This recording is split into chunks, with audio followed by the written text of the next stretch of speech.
Hi hello வணக்கம் welcome to Bhuvana's கைம். இன்றைக்கி நம்ம சிகப்பு காராமணி லோபியா அப்படிம்பாங்க, பிளாக் ஐ லோபியா அப்படிம்பாங்க. அந்த சிகப்பு காராமணியை வச்சு ஒரு கட்லெட் மாதிரி பண்ணியிருக்கேன். இது ரொம்ப சத்தானது.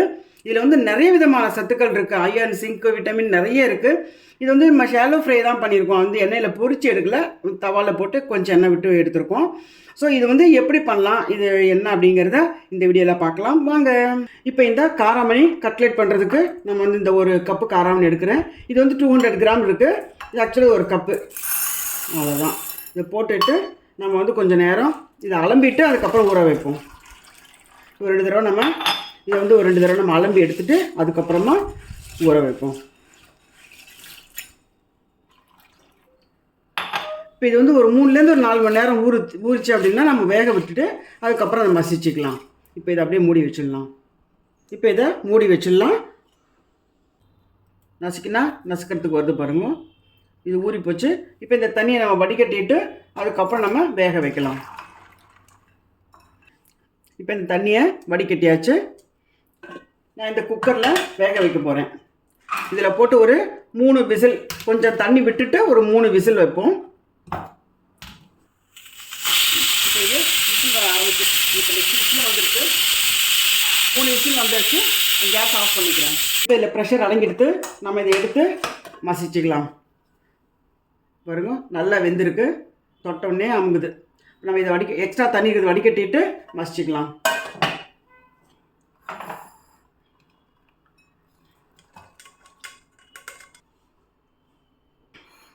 இப்போ இந்த வடிகட்டினதை இதில் போட்டு மசிச்சுக்கலாம். இதில் மசிச்சா கொஞ்சம் ஈஸியாக இருக்கும். ஏன்னா இது அகலமாக இருக்கு இல்லையா. இது மாதிரி மசிக்கும் போது நீங்கள் கொஞ்சம் சூடாக இருக்கும்போது மசிச்சிட்டிங்க அப்படின்னா ரொம்ப ஈஸி, மசிஞ்சிடும். இது நீங்கள் மிக்சியில் போட்டு அரைச்சிங்கன்னா ரொம்ப குழன்னு ஆகிடும், நல்லா இருக்காது. நம்ம இது கட்லெட் பண்ணும்போது, கட்லெட் அல்லது கெபாப் அது பண்ணும்போது அது கொஞ்சம் நிறைய அப்புறம் பிரெட் க்ரம்ஸோ மாவோ போட வேண்டியிருக்கும். அதனால் இப்படியே நீங்கள் மசிச்சிடலாம். இப்போ இதை மசிச்சாச்சு. நம்ம மிச்ச சாமான்களை கலந்து நம்ம ரெடி பண்ணுவோம், கட்லெட் ரெடி பண்ணுவோம். இப்போது இது வரைக்கும் நான் உப்பு எதுவும் போடல, இப்போ தான் உப்பு போடுறேன்.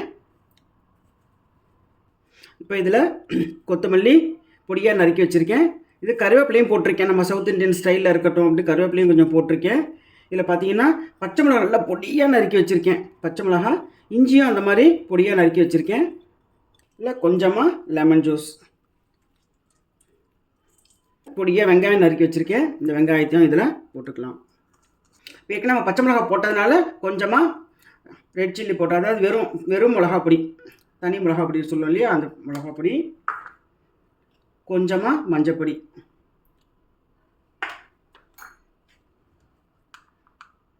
கொஞ்சோண்டு தனியா பொடி. இப்போ நம்ம போட்டதெல்லாம் போட்டாச்சு. இதை கலந்து விட்டுட்டு அதுக்கப்புறமா நம்ம பிரெட் க்ரம்ஸை கடைசியில் போட்டு அதுக்கப்புறம் பிசைஞ்சிக்கலாம். அது பைண்டிங்காக உள்ளது. ஏன்னா அது உங்களுக்கு எல்லாருக்குமே தெரியும், நம்ம கட்லெட்டு கெபாப் இதெல்லாம் பண்ணும்போது இந்த பிரெட் க்ரம்ஸை போட்டு பண்ணோம் அப்படின்னா கொஞ்சம் க்ரன்ச்சியாகவும் இருக்கும். பைண்டிங்க்கு அது கொஞ்சம் யூஸ் ஆகும். இப்போ சப்போஸ் உங்களுக்கு உப்பு காரம் நீங்கள் செக் பண்ணணுன்னா இந்த ஸ்டேஜில் கொஞ்சோண்டு மாவு எடுத்து நீங்கள் வாயில் போட்டு பார்த்தீங்கன்னா உப்பு காரம் இதை அட்ஜஸ்ட் பண்ணணும்னு நீங்கள் பண்ணிக்கலாம். பிரெட் க்ரம்ஸ் கொஞ்சம் போட்டுக்கலாம். ஒரு 3-4 டேபிள் ஸ்பூன் போட்டால் போதும். இதை நான் செக் பண்ணிட்டு போட்டுக்கிறேன். இப்போ கையில் கொஞ்சோண்டு எண்ணெயை தடவிக்குவோம். எண்ணெயை தடவிட்டு இதை நம்ம தட்டி ரவுண்ட் பண்ணி வச்சுக்கிட்டோம் அப்படின்னா கட்லெட் மாதிரி போட்டு எடுக்க வேண்டியது தான். அவ்வளோதான்.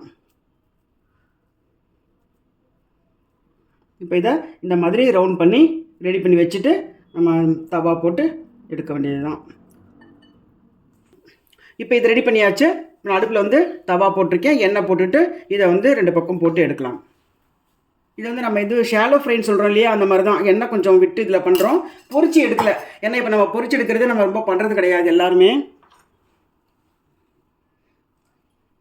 இப்போ இதில் ஒன்று ஒன்றா வைப்போம்.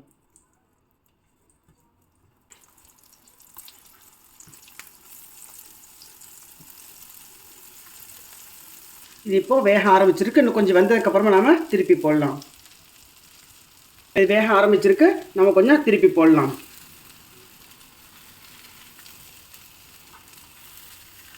இன்னும் கொஞ்சம் ஜாஸ்தி தான் வேணும் அதுக்கு. இதுலேயும் நீங்கள் வச்சு பண்ணலாம், ரொம்பவே நல்லாயிருக்கும். நான்ஸ்டிக் வேணும்னு அவசியம் இல்லை, இதுலேயும் வச்சு நீங்கள் பண்ணலாம். அது மிச்சம் இருந்தால் நான் இதில் போட்டிருக்கேன். இப்போது இது பாருங்கள் நல்லா வெந்தெடுத்து இந்த 2 பக்கம் திருப்பியும் போட்டாச்சு. இன்னொரு தடவையும் திருப்பி போட்டேன். இப்போ நம்ம அடுப்பு ஆஃப் பண்ணிடலாம். இந்த சூட்லேயே கொஞ்சம் நேரம் இருந்தது அப்படின்னா இன்னும் கொஞ்சம் க்ரன்ச்சி ஆகிடும்.